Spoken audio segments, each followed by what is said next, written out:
I'm deeply pained. When we talk on the governor's, speak on the president's address, the Honorable Prime Minister leaves the chamber. Today, when we're speaking on the finance bill, the Honorable Finance Minister leaves the chamber. In any moment of decision, the best thing you can do is the right thing. The next best thing you can do is the wrong thing.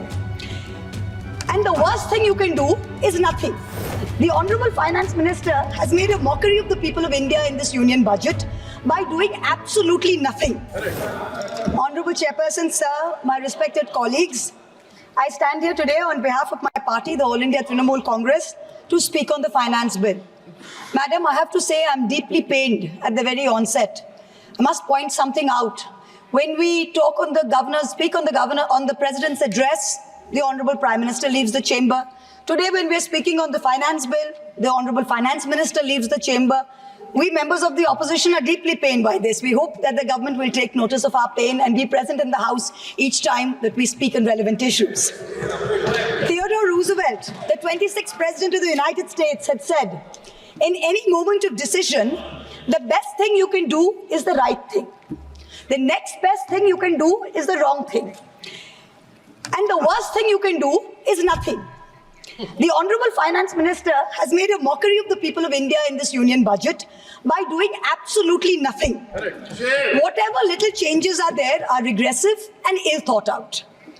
Means that the people did not want a business as usual approach. The people wanted a course correction. What have you done?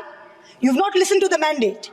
Vinash Kale Viprit Buddhi, you have done the exact opposite. You've kept the same cabinet, you've kept the same finance minister who's given the same shoddy budget. Who is this budget for? The middle class make up 31% of India. The poor make up between 60 and 65% of India. I will demonstrate how this budget systematically strangles the poor and the middle class. This is a kursi bajao budget, a save the chair budget for this government, and even that it doesn't do very well. Broadly, there are two types of taxes: direct taxes, indirect taxes. Direct taxes are known as progressive taxes. Why are they progressive? So income tax, property tax, investment tax on capital gains, these are done in a way that the richer you are, the more tax you pay. So they're kind of fairer. Sir, please. Sir. Sir, you're a chat person. What is it? Indirect taxes are regressive because everyone from the richest billionaire to the poorest laborer is paying the exact same tax. So GST, duties on petrol, duties on diesel are all indirect taxes. When we strive for a fair and equitable economy, we must have the balance of direct taxes and indirect taxes right. The US and the Europe broadly collect about 60% through direct taxes and 40% through indirect taxes. Some Scandinavian states with welfare models collect 70% through direct taxes, 30% from indirect taxes. In India, it is the exact opposite. 65% of tax collection comes from indirect taxes, where billionaires pay the same as the poorest laborers, and only 35% comes from direct taxes. Even within the direct tax bracket, for the first time in our country's history, salaried professionals and the middle class are sharing a greater tax burden than rich corporates. The middle class is contributing 55% of direct income taxes under this government, up from 38% under the UPA. The richest corporates in India today contribute only 45% of direct taxes. Not only is the middle class being taxed, but now with this budget, the savings of the middle class have also been taxed with removal of indexation and with a rise in the short-term capital gains.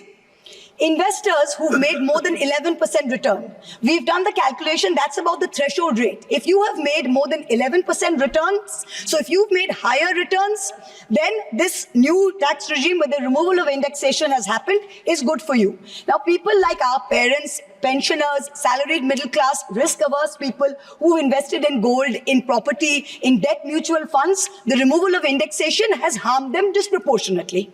So the middle class has lost out. Debt mutual fund holders will end up paying more than 40% more tax because indexation is being changed from 20% to 12% for investments made before April 1st, 2023. So this is effectively penalizing those who've made low profits. You've anyway made lower profits. People think real estate has made enormous profits. If you look at RBI's housing index for the past 10 years, the average rise in property prices has been between 4.5% and 5%. So if the middle class is invested in property, that is below 11% return, so indexation is going to harm you. The current GST regime is irrational and iniquitous. There is 18% GST levied on life insurance and medical insurance products.